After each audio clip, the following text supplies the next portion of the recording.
वसुदैव कुटुंबकम ही भावना शिक्षणातून रुजावी. केंद्रप्रमुख दिगंबर काळे.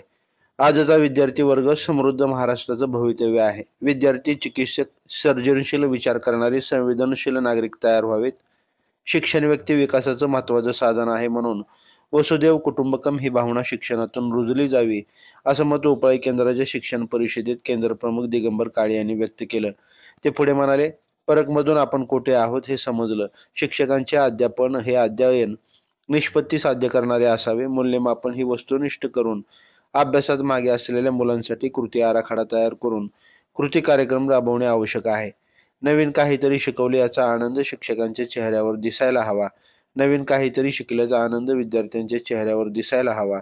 पांडुरंग शिंदे यांनी परकचे विविध पैलू उलगडून अध्ययन निष्पत्तीवरती सखोल असे अभ्यासपूर्ण मार्गदर्शन केले. मनीषा लोंढे यांनी कृती आराखडा तयार करून अध्यापनात शैक्षणिक साहित्य वापरून अध्यापन कसे करावे असं उत्कृष्ट मार्गदर्शन केलं. विठोबा गाडेकर यांनी शैक्षणिक साहित्य प्रत्यक्षात आणून आराखडा समजावून सांगितला. हनुमंत कापरे, गणपत जाडे, सूर्यकांत ओबाळे यांनी ही चर्चा घडवून आणली. प्रथम सावित्रीबाई फुले यांच्या प्रतिमेचं पूजन करण्यात आलं. प्रास्ताविक शहाजी क्षीरसागर, तर सूत्रसंचालन विठोबा गाडेकर, तर आभार नानासाहेब ढेरे यांनी मानले. ताजे अपडेट जाणून घेण्यासाठी लाईव्ह महाराष्ट्र झोन न्यूजच्या यूट्यूब चॅनलला सबस्क्राईब करा, तसेच बेल आयकॉनवरती क्लिक करा.